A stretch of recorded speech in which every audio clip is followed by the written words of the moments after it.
ജ്യോതി അക്കാദമിയിലേക്ക് സ്വാഗതം. ഇന്ന് ഞാൻ വന്നിരിക്കുന്നത് 5ാം ക്ലാസ്സിലെ രണ്ടാമത്തെ പാഠഭാഗവുമായിട്ടാണ്. ദ്വിതീയഃ പാഠഃ അവധാനേന കർത്തവ്യം എന്നുള്ള പാഠഭാഗമായിട്ടാണ്. നമുക്ക് നോക്കാം. അപ്പം എല്ലാവരും ടെക്സ്റ്റ് ബുക്ക് എടുത്തു എന്ന് വിചാരിക്കുന്നു. നമുക്ക് തുടങ്ങാം. ചിത്രാണി പശ്യതു നാമാനി വദതു. അവിടെ കുറേ ചിത്രങ്ങൾ കൊടുത്തിട്ടുണ്ട്. ദ്വിതീയ പാഠത്തിലെ ആദ്യത്തെ പേജിൽ തന്നെയായിട്ട് അവിടെ കുറേ ചിത്രങ്ങൾ കൊടുത്തിട്ടുണ്ട്. ആ ചിത്രങ്ങളിൽ ആദ്യത്തെ ചിത്രം നിങ്ങളോട് പറഞ്ഞിരിക്കുന്നത് ചിത്രങ്ങൾ നോക്കിയിട്ട് അവയുടെ പേര് പറയൂ എന്നാണ്. പേര് പറയാനാണ് പറഞ്ഞിരിക്കുന്നത്. അപ്പോൾ ആദ്യത്തത് സിംഹഃ, അടുത്തത് അതിൻ്റെ താഴെയായിട്ട് തൂങ്ങിക്കിടക്കുന്ന കണ്ടില്ലേ, അതാരാണ്? വാനരഹ. വാനരഹ തൂങ്ങിക്കിടക്കുന്നത് വാനരനാണ്. വാനരൻ കുരങ്ങ്. ഇനി സിംഹത്തിന്റെ നേരെ ഓപ്പോസിറ്റ് ആയിട്ട് ഉള്ളത് ശുനകഹ. ശുനകഹ ആരാണ്? നായ. അതിന് താഴെ ആനക്കുട്ടിയാണത്. ആനയാണെങ്കിൽ ഗജഹ എന്നാണ് പറയാ, ഇവിടെ ആനക്കുട്ടിയാണ്, അതുകൊണ്ട് കളഭഹ എന്നാണ് പറയാ. അതിന് താഴെ പൂച്ചയാണ്, മാർജാരഹ. പൂച്ചനെ എന്താ പറയാ? മാർജാരഹ എന്നാണ് പറയാ. അപ്പോൾ ആദ്യത്തെ പേജിൽ ഇത്രയും കാര്യങ്ങളാണ് പറഞ്ഞിട്ടുള്ളത്. അപ്പോൾ അവയുടെ പേരൊക്കെ നന്നായിട്ട് പഠിക്കുക. ടീച്ചർ ഇവിടെ എഴുതി കാണിക്കുന്നുണ്ട് പേരുകൾ. അപ്പോൾ അത് നോക്കിയിട്ട് എഴുതിയെടുക്കുക, പഠിക്കുകയൊക്കെ ചെയ്യാം കേട്ടോ. ഇനി നമുക്ക് അടുത്ത പേജിലേക്ക് പോകാം. ഇനി അടുത്ത പേജ് നോക്കാം. അടുത്ത പേജിൽ കുറേ ചിത്രങ്ങളൊക്കെ കൊടുത്തിട്ടുണ്ട്. അവിടെ വിവിധാനാം സസ്യലതാദീനാം തഥാ ജന്തുജാലാനാം ച നിവാസസ്ഥാനം ഭവതി വനം. പലതരത്തിലുള്ള വിവിധാനാം സസ്യലതാദീനാം, പലതരത്തിലുള്ള സസ്യങ്ങളും വള്ളികളും അതുപോലെ ജന്തുജാലാനം ജന്തുജീവികളും ഉള്ള നിവാസസ്ഥാനം, അവയൊക്കെ താമസിക്കുന്ന സ്ഥലത്തിനെയാണ് എന്തെന്ന് പറയുന്നത്? വനം എന്ന് പറയുന്നത്. അപ്പോൾ വനം എന്ന് വെച്ചാൽ വിവിധ സസ്യലതാദീനാം അതുപോലെ തഥാ ജന്തുജാലാനാം ച നിവാസസ്ഥാനം ഭവതി വനം. തത്ര അതിമനോഹരാണി ദൃശ്യാനി സന്ധി. അവിടെ അതിമനോഹരമായ വളരെ ഭംഗിയുള്ള കാഴ്ചകളൊക്കെ ഉണ്ടെന്ന്, വനത്തിൽ വളരെ മനോഹരമായ കാഴ്ചകളൊക്കെ ഉണ്ടെന്നാണ് പറയുന്നത്. ഏകത്ര കിഞ്ചന വനം അസ്തി. ഇവിടെ ഒരു വനമുണ്ട്. താഴെ എഴുതിയിട്ടുണ്ട്, ഒരു ചെറിയ ഭാഗത്തായിട്ട് എഴുതിയിട്ടുണ്ട് അവിടെ ഒരു വനം ഉണ്ട് എന്ന്. അതിന് താഴെ നോക്കാം, അവിടെ ഒരു സിംഹത്തിനെയൊക്കെ കാണിച്ചിട്ടുണ്ട് അല്ലേ. അവിടെ എന്താണ് എഴുതിയിരിക്കുന്നതെന്ന് നോക്കാം. തത്ര കശ്ചന സിംഹ വസതി. അവിടെ ഒരു സിംഹമുണ്ട്, അവിടെ ഒരു സിംഹം താമസിക്കുന്നു. അതായത് അവിടെ ഒരു വനമുണ്ട്, അവിടെ ആ വനത്തിലൊരു സിംഹം താമസിക്കുന്നു.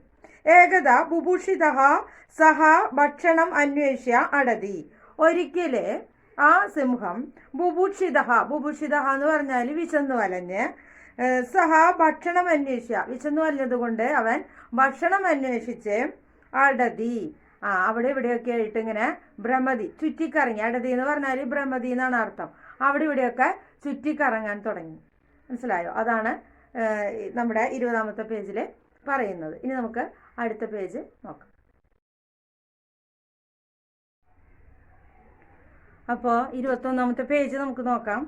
സഹ ഏകാം ഗുഹാം പശ്യതി. അവനൊരു ഗുഹ കാണുന്നു. സിംഹം, അവൻ എന്ന് പറഞ്ഞാൽ സിംഹം അവിടെ ഒരു ഗുഹ കാണുകയാണ്. സിംഹ ഗുഹായാഹ അന്തഃ പ്രവിശ്യ ചിന്തയതി. സിംഹം ഗുഹയുടെ ഉള്ളിലേക്ക് പ്രവേശിച്ച് അവിടെ ഇരുന്ന് ചിന്തിക്കുകയാണ്, അങ്ങനെ ചിന്തിച്ചുകൊണ്ടിരിക്കുകയാണ്. അത്ര നിശ്ചയേന കോപി ജന്തുഹു ആഗമിഷ്യതി. അതായത് എന്തായാലും ഈ ഗുഹയിൽ താമസിക്കുന്ന ആ ജന്തു ഇവിടേക്ക് വരാതിരിക്കില്ല, ആ ജീവി ഇവിടെ വരാതിരിക്കില്ല എന്നിങ്ങനെ ചിന്തിക്കുകയാണ്. അതഹ അത്ര നിലീയ തിഷ്ടസി ഇതി. അതുകൊണ്ട് ഇവിടെ ഒളിച്ചിരിക്കാം എന്ന് ചിന്തിക്കുകയാണ്. സിംഹം അവിടെ ഇരുന്ന് ഗുഹയിലിരുന്ന് ചിന്തിക്കുകയാണ് ചെയ്യുന്നത്. ഇനി നമുക്ക് അടുത്ത പേജ് നോക്കാം.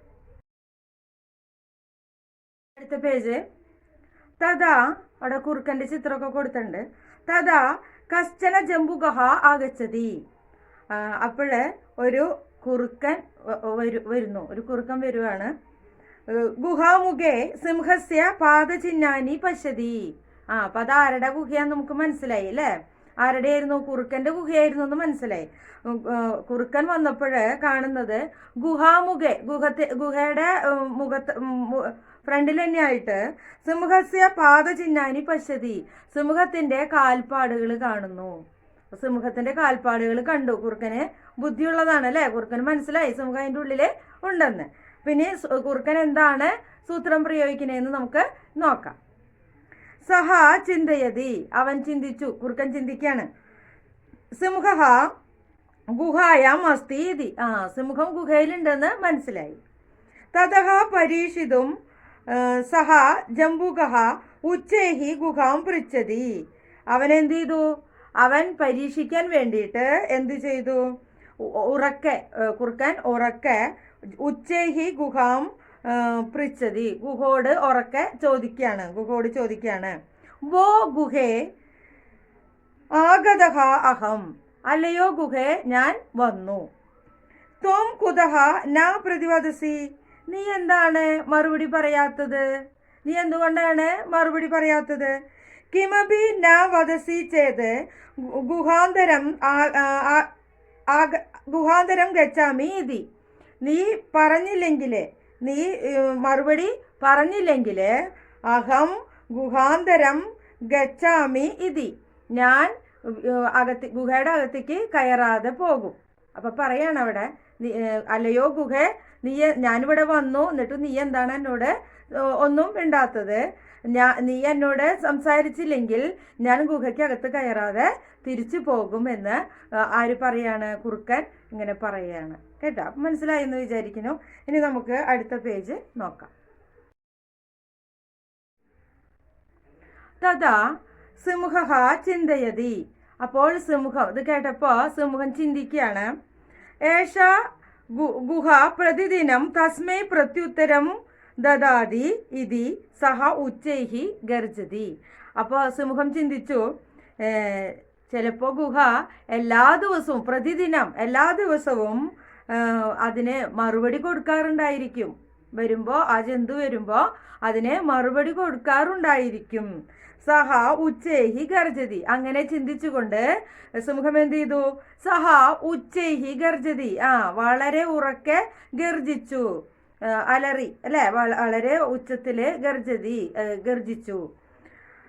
സിംഹഗർജനം ശ്രുത്വ ജംബുകഃ തതഃ ധാവതി, സിംഹഗർജനം കേട്ടിട്ട് ജംബുകഃ കുറുക്കൻ തതഃ ധാവതി, അനന്തരം അവിടെ നിന്ന് ഓടി. അപ്പൊ തന്നെ സിംഹത്തിന്റെ ഗർജനം കേട്ടപ്പോ സിംഹം ഗുഹയിലുണ്ടെന്ന് മനസ്സിലായി. പിന്നെ ഗുഹയിൽ കയറുമോ കുറുക്കൻ? ഇല്ലല്ലോ. അപ്പൊ ഗുഹയില് സിംഹമുണ്ടെന്ന് സിംഹത്തിന്റെ ഗർജനം കേട്ടപ്പോ അവിടെ നിന്ന് കുറുക്കൻ ഓടി സ്ഥലം വിട്ടു. അവധാനേന കാര്യാണി കർത്തവ്യാനി എന്നവിടെ എഴുതിയിട്ടുണ്ട്. എപ്പോഴും നമ്മൾ വളരെ ശ്രദ്ധയോടെ കാര്യങ്ങൾ നിർവഹിക്കണം എന്നാണ് പറയുന്നത്. വളരെ കർത്തവ്യത്തോടു കൂടി കടമകൾ ചെയ്യണം, കാര്യങ്ങൾ നിർവഹിക്കണം. അതായത് ബുദ്ധിപരമായിട്ട് നമ്മൾ കാര്യങ്ങൾ ചെയ്യണം എന്നാണ് ഈ പാഠഭാഗത്തിൽ പറയുന്നത്. ഇനി നമുക്ക് അടുത്ത ഭാഗം നോക്കാം. അടുത്ത ഭാഗത്തില് പദച്ഛേദ എന്ന് പറയാണ്. പദച്ഛേദങ്ങൾ ടീച്ചർ വായിച്ചു പോവാം. പദച്ഛേദ കോപി എങ്ങനെയാണ് പദം ഛേദിച്ച് പറയാന്നുള്ളതാണ്. കഹ അധികം അബി, കിമബി, കിം അധികം അബി. ഇനി വിഗ്രഹവാക്യമാണ് അവിടെ പറയാനുള്ളത്. ഗുഹാമുഖേ, ഗുഹായാഹ മുഖേ, ഗുഹയുടെ മുഖത്തിൽ ആണ് ഗുഹാമുഖേ എന്ന് പറയുന്നത്. പാദചിഹ്നാനി, പാദാനി ചിഹ്നാനി. ഗുഹാന്തരം അന്യ ഗുഹ. സിംഹഗർജനം, സിംഹസ്യ ഗർജനം. ഇനി നമുക്ക് അതിലെ പേജിലെ പഠന പ്രവർത്തനങ്ങളെ കുറിച്ചാണ് പറയുന്നത്. പഠന പ്രവർത്തനങ്ങൾ നോക്കാം. കഥായാഹ ആശയാനുസാരം പദം ചിത്രേണ സഹ യോജയതു.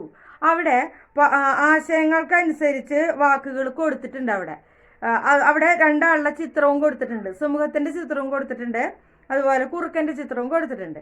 അപ്പൊ നിങ്ങളോട് അത് ആശയം മനസ്സിലാക്കിയിട്ട് വായിച്ച് നോക്കിയിട്ട് അവിടെ യോജിപ്പിക്കാനും കൂടിയാണ് പറയുന്നത്. അപ്പൊ വേഗം പെൻസിലും പേനയും എടുത്തോളൂ, നമുക്കത് യോജിപ്പിക്കാം. അപ്പൊ ആദ്യത്തെ നോക്കാം. വിവേകി. വിവേകി എന്ന് പറഞ്ഞാൽ ബുദ്ധിയുള്ളത് ആരാണതില്? ജംബുകഹ അല്ലെ. അപ്പോൾ കുറുക്കനാണ്. കുറുക്കന്റെ അടുത്തേക്ക് സ്കെയിൽ വെച്ചിട്ട് പെൻസിൽ കൊണ്ട് വരയ്ക്കാം. ബുഭൂഷിതഹ വിശന്നു വലഞ്ഞവൻ ആരാണ് കഥയില്? സിംഹമാണ്. അപ്പോൾ ബുഭൂഷിതഹയുടെ നേരെ സിംഹത്തിന്റെ അടുത്തേക്ക് സ്കെയിൽ വെച്ച് വരയ്ക്കാം. ഇനി ഗർജിച്ചത് ആരാണ്? സിംഹം തന്നെ അല്ലേ? അപ്പൊ സിംഹത്തിന്റെ അടുത്തേക്ക് തന്നെ വരയ്ക്കാം. പാദചിഹ്നാനി പശ്യതി കാൽപ്പാടുകൾ കണ്ടു. കാൽപ്പാടുകൾ കണ്ടത് ആരാണ്? കുറുക്കനാണ്. അപ്പോൾ കുറുക്കന്റെ അടുത്തേക്ക് സ്കെയിൽ വെച്ചിട്ട് പെൻസിൽ കൊണ്ട് വരയ്ക്കാം. അപ്പോൾ ആ യോജിപ്പിക്കൽ യോജയതു മനസ്സിലായി എന്ന് വിചാരിക്കുന്നു. അപ്പോൾ അത് ടീച്ചർ ഇവിടെ കാണിക്കാം. അപ്പോൾ അത് നോക്കിയിട്ട് അറിയാത്തവരുണ്ടെങ്കിൽ തെറ്റാതെ അത് പറഞ്ഞത് കേട്ടിട്ട് മനസ്സിലായിട്ട് ചെയ്യുന്നവരാണെങ്കിൽ കുഴപ്പമില്ല. അത് മനസ്സിലാക്കി ചെയ്യണം, പക്ഷെ തെറ്റിപ്പോവാൻ പാടില്ല. അതുകൊണ്ടാണ് ഇവിടെ കാണിക്കുന്നത് ടീച്ചർ പറയണത്. അപ്പോൾ അത് നോക്കിയിട്ട് വൃത്തിയായിട്ട് ചെയ്യാം കേട്ടോ. ഇനി നമുക്ക് അടുത്ത പേജ് നോക്കാം.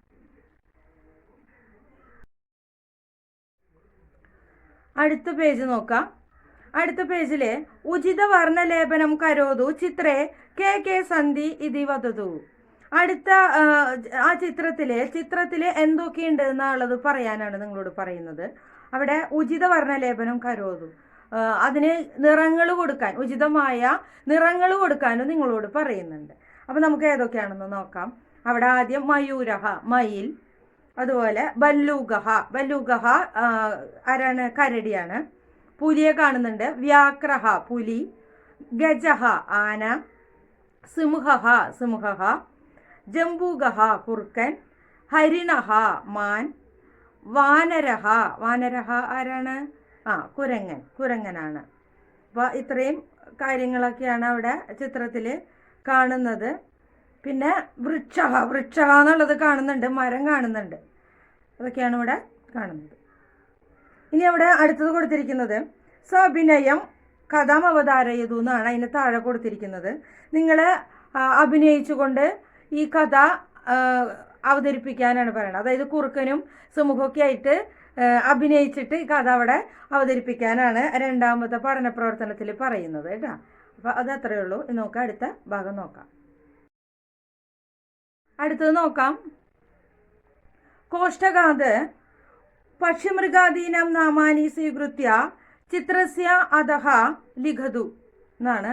ശശകഃ ജംബുകഃ ബഗഃ ഹരിണഃ മാർജാരഃ ഋഷഭഃ ബേക്കഃ ഗജഃ എന്ന് ബ്രാക്കറ്റിൽ കൊടുത്തിട്ടുണ്ട്. അതായത് അവിടെ ബ്രാക്കറ്റിൽ കൊടുത്തിരിക്കുന്ന പക്ഷിമൃഗാദികളുടെ പേര് അവിടെ ഉചിതമായ സ്ഥലത്ത് എഴുതാനാണ് പറഞ്ഞിട്ടുള്ളത്. അപ്പോൾ നമുക്ക് നോക്കാം. ആദ്യത്തെ ആനയാണ് കാണുന്നത്. അപ്പോൾ ഗജഃ.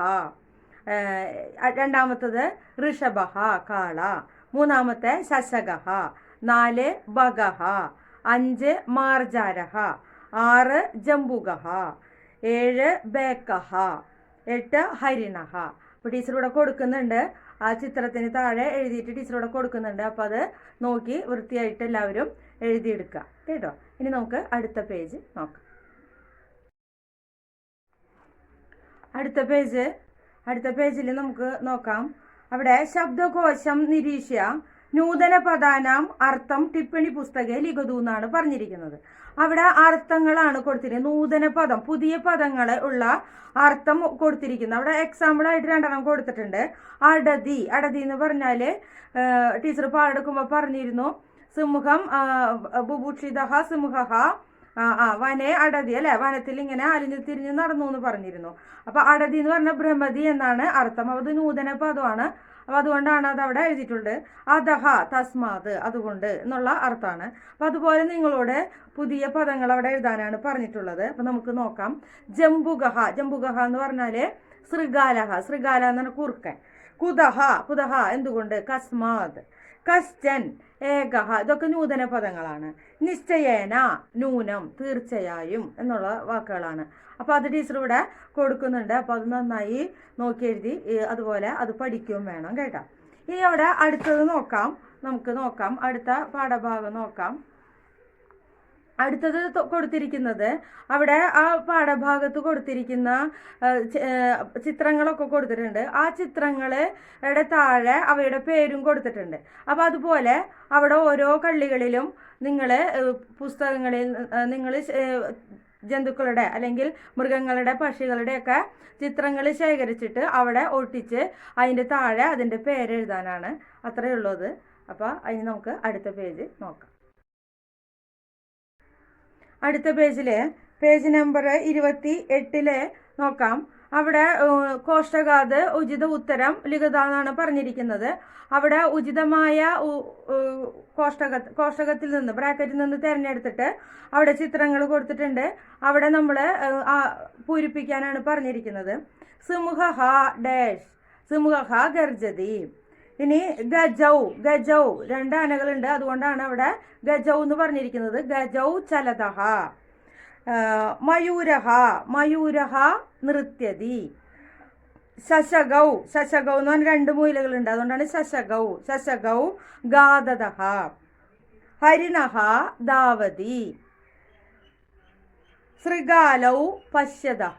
കുറുക്കൻ നോക്കുന്നു. 2 കുറുക്കന്മാര് നോക്കുന്നു എന്നാണ്. ടീച്ചർ അതിവിടെ കാണിക്കും. അപ്പം അത് നോക്കി കൃത്യമായിട്ട് അവിടെ എഴുതിയെടുക്കുക കേട്ടോ. ഇനി അടുത്ത ഭാഗം നോക്കാം. ഗ്രന്ഥാൻ തേഷാം കർത്തൂൻ ച പഠിത്വ പ്രശ്ന ഉത്തരക്കേളിയും കരോതു.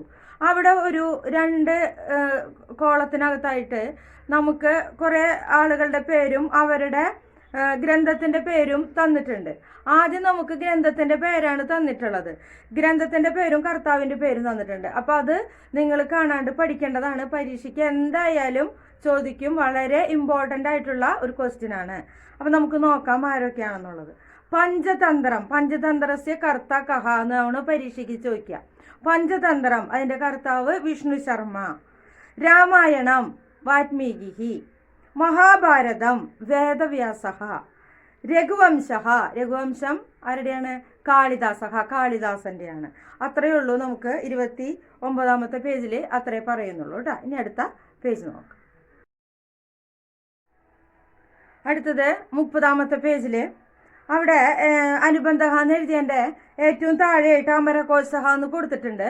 അതില് വനം എന്ന് കൊടുത്തിട്ടുണ്ട്. അതിന്റെ സമാനാർത്ഥക പദങ്ങളാണ് അവിടെ കൊടുത്തിരിക്കുന്നത്. അതായത് വനം എന്ന് പറയുന്ന വാക്കിന്റെ മറ്റു വാക്കുകളാണ് അവിടെ കൊടുത്തിരിക്കുന്നത്. അപ്പൊ അതില് അടവി, അതുപോലെ തന്നെ വിപിനം, ഗഹനം, കാനനം, ഇതൊക്കെ വനത്തിന്റെ മറ്റു സമാനാർത്ഥക പദങ്ങളാണ്. അപ്പൊ പരീക്ഷയ്ക്ക് ചോദിക്കും കാനനം ഇത് സമാനാർത്ഥക പദം കിം, അപ്പോൾ വനം എന്ന് എഴുതണം. അല്ലെങ്കിൽ വനം ഇതി പദസ്യ സമാനാർത്ഥക പദം കിം എന്ന് ചോദിക്കുമ്പോൾ എഴുതേണ്ട വാക്കുകളാണത്. അപ്പോൾ അതിൽ നിന്ന് 1-2 വാക്കുകൾ നമ്മൾ പഠിച്ചു വെക്കണം. അതുപോലെ തന്നെ സിംഹ എന്നുള്ള പദത്തിന്റെ സമാനാർത്ഥക പദമാണ് അവിടെ കൊടുത്തിരിക്കുന്നത്. മൃഗേന്ദ്രഹ, അതുപോലെ തന്നെ കേസരി, അതൊക്കെ അവിടെ കൊടുത്തിട്ടുണ്ട്. കേസരി കൊടുത്തിട്ടുണ്ട്. പഞ്ചസ്യാഹ എന്നൊക്കെ പറഞ്ഞിട്ടുള്ള വാക്കുകൾ കൊടുത്തിട്ടുണ്ട്. അപ്പോൾ അതിൽ ഏതെങ്കിലും 2-3 വാക്കുകൾ നിങ്ങൾ പഠിച്ചു വെക്കുക. അത് പരീക്ഷയ്ക്ക് സമാനാർത്ഥക പദം സുമുഖസ്യ സമാനാർത്ഥക പദം കിം, അല്ലെങ്കിൽ കേസരി ഇതി പദസ്യ സമാനാർത്ഥക പദം കിം എന്നൊക്കെ ചോദിക്കും. അപ്പോൾ അത് അതുകൂടി പഠിക്കേണ്ട കാര്യമുണ്ട്, ഇമ്പോർട്ടൻ്റ് ആണ്. അതുകൊണ്ടാണ് ടീച്ചർ ആ പേജിൽ കുറച്ചുള്ളെങ്കിലും അത് പറഞ്ഞത്. അപ്പോൾ അത് വിട്ട് കളയരുത്, നന്നായിട്ട് പഠിക്കണം. നമുക്ക് ലാസ്റ്റ് പേജാണ്, 33ാമത്തെ പേജാണ്. അത് നമുക്ക് നോക്കാം. ബിന്ദുൻ യോജയിത്വ ചിത്രം പൂർത്തി കരോതു വർണ്ണലേപനമഭി കരോതു. അവിടെ മേഘങ്ങളും മഴത്തുള്ളികളും ഒക്കെ ഇങ്ങനെ വീഴുന്ന കാണിക്കുന്നുണ്ട്. അപ്പൊ ആ മഴത്തുള്ളികളൊക്കെ ഇങ്ങനെ കുത്തുകൾ ഉപയോഗിച്ചിട്ടാണ് വരച്ചിട്ടുള്ളത്. മഴത്തുള്ളികൾ ആ കുത്തുകൾ യോജിപ്പിക്കുക. എന്നിട്ട് ആ ചിത്രത്തിന് ഉചിതമായ നിങ്ങൾക്ക് ഇഷ്ടമുള്ള കളറുകളൊക്കെ കൊടുക്കാനാണ് ആ പേജിൽ പറയുന്നത്. അപ്പം നിങ്ങൾ ആ കുത്തുകളൊക്കെ മഴത്തുള്ളികൾ വീഴുന്ന ആ തുള്ളികളൊക്കെ കുത്തുകൾ യോജിപ്പിച്ചിട്ട് അതിന് ശേഷം എല്ലാത്തിലും മഴവില്ലൊക്കെ കൊടുത്തിട്ടുണ്ട് അവിടെ. ആ മഴവില്ലിനൊക്കെ നിങ്ങൾ നല്ല നിറങ്ങൾ കൊടുത്ത് ഭംഗിയാക്കുക കേട്ടോ. അപ്പോൾ ഇത്രയും ഭാഗങ്ങളാണ് ദ്വിതീയ പാഠഭാഗത്ത് ഉള്ളത്. അപ്പോൾ നമുക്കിനി അടുത്ത 3ാമത്തെ പാഠഭാഗവുമായിട്ട് ടീച്ചർ വരാം. അപ്പോൾ വീഡിയോ ഇഷ്ടപ്പെട്ടാൽ സബ്സ്ക്രൈബ് ചെയ്യുക, അതുപോലെ തന്നെ ലൈക്ക് ചെയ്യുക. എന്തെങ്കിലും ഡൗട്ട് ഉണ്ടെങ്കിൽ കമൻറ്റ് ബോക്സിലിടുക. അതുപോലെ ആർക്കെങ്കിലും ഉപകാരപ്രദമാണ് എന്ന് തോന്നുകയാണെങ്കിൽ നിങ്ങൾ അവർക്ക് ഷെയർ ചെയ്ത് കൊടുക്കുക. അപ്പോൾ അടുത്ത വീഡിയോയിൽ കാണാം. ബൈ.